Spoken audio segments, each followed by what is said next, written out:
ಇದೇನು ಸರ್ ಇದು ಅಗದಿದ್ದೇನು ಇದನ್ನಿಲ್ಲಿ? ಇಲ್ಲಿ ಎಕ್ಸ್ಕವೇಟೆಡ್ ರೂಯಿನ್ಸ್, ಬೇಸ್ಮೆಂಟ್ ರೂಯಿನ್ಸ್. ಇದು ಬುದ್ಧನ ವಿಹಾರಗಳ ಇದ್ದಂಥದ್ದು ಸ್ಥಳ. ಇದು ಅವಶೇಷಗಳಿದ್ದಂಥದ್ದನ್ನು ಅಗದು ಇದನ್ನು ಹುಡುಕಿ ಎಲ್ಲ ತೆಗೆದು ಮತ್ತೆ ಮುಚ್ಚಿರುವಂಥ ಜಾಗ ಇದು. ಇದನ್ನು ಮತ್ತೆ ಇದನ್ನು ಎಕ್ಸ್ಕವೇಷನ್ ಮಾಡಿ ಇದನ್ನು ಒಂದು ಪ್ರಿಕಾಷನ್ ಮಾಡಬೇಕಾದಂಥ ಜವಾಬ್ದಾರಿ ಸರ್ಕಾರದ ಮೇಲೆ ಇದೆ. ಸಾಂಚಿ ಸ್ತೂಪ ಥರ ಅಥವಾ ನಮ್ಮ ಗುಲ್ಬರ್ಗದ ಸನ್ನತಿಯ ಥರ ಒಂದು ವಿಹಾರ ಇದ್ದಂಥ ಸ್ಥಳ ಇದಾಗಬೇಕು. ದಯಮಾಡಿ ಸರ್ಕಾರ ಇದರ ಕಡೆ ಗಮನ ಕೊಡಬೇಕಂತ ವಿನಂತಿ. ಏನು ಕೃಷ್ಣಮೂರ್ತಿಯವರು ಸಂಶೋಧನೆ ಮಾಡಿರೋಂಥ ಸ್ಥಳ ಇದು.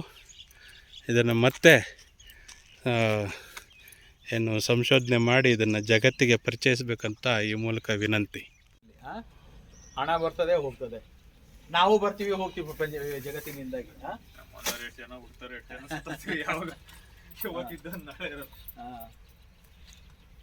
ಅಲ್ಲಿ ಬರುವಾಗ ಒಬ್ಬರು ಹೇಳಿದ್ರು, ಸರ್ ಇಲ್ಲಿಂದೆಲ್ಲ ಭೂಮಿ ಎಲ್ಲ ಹುಟ್ಟಿ ಬಿತ್ತಿ ಎಲ್ಲ ಹಾಳಾಗಿದೆ, ಅಲ್ಲೂ ಸ್ವಲ್ಪ ಕಲ್ಲುಗಳು ಬಿದ್ದಾವೆ ನೋಡಿ ಅಂತ ಹೇಳಿದ್ರು.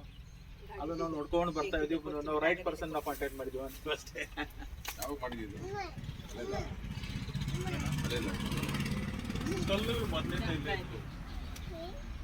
ನಾವು ಬುದ್ಧಿ ಬಂದಾಗಿಂದ ಇಲ್ಲೇ ಬಿದ್ದೇವೆ. ಇಲ್ಲೇ ಅಲ್ಲೇ ನಮ್ಮ ಹೋಗೋದು ಅಲ್ಲೇ